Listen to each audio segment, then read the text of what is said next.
Let's take an example. You go to Buy and Lifing convenience store. There are shelves. Retail is a very detailed industry. So what really matters? On a shelf that's about 2 meters high or 1.8 meters high, where is the very front part located? It's at eye level, which is the most valuable spot. Look at what's placed along this horizontal line. What brands are there? They're usually from big companies. When you open the door, your line of sight, your first glance, lands directly on these types of products and brands. Secondly, when you open the door, you don't need to bend down or reach up. Everything is right at hand. If you put products in this spot, yes, this spot exists too. The ones that don't sell are usually from small companies. Take a look. If you take out the products from this spot and do an interesting experiment, the products on the very bottom shelf of the freezer are about to expire, and you probably don't even know what brand they are.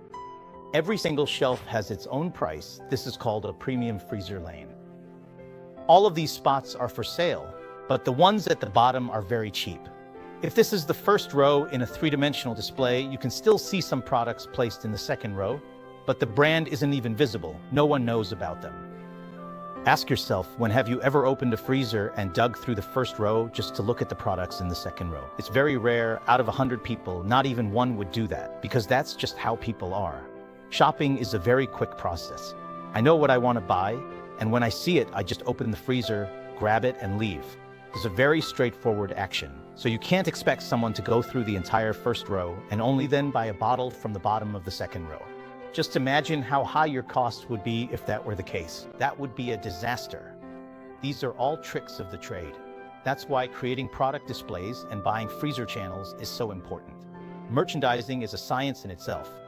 Whether you arrange products in a square, a T-shape, or a pyramid, how you maintain the display, and how the sales assistants guide customers. All of these details are crucial. Every consumer product is really hard to manage. There are so many details to consider for different channels, different displays, different marketing strategies, different islands, different promotional activities, and each freezer, shelf, and display has its own requirements.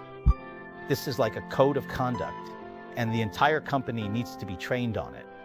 After training, standard procedures are essential. Otherwise, everyone would do things differently. To excel with a consumer product, it's about breaking things down. Following standard procedures, success or failure is determined by details.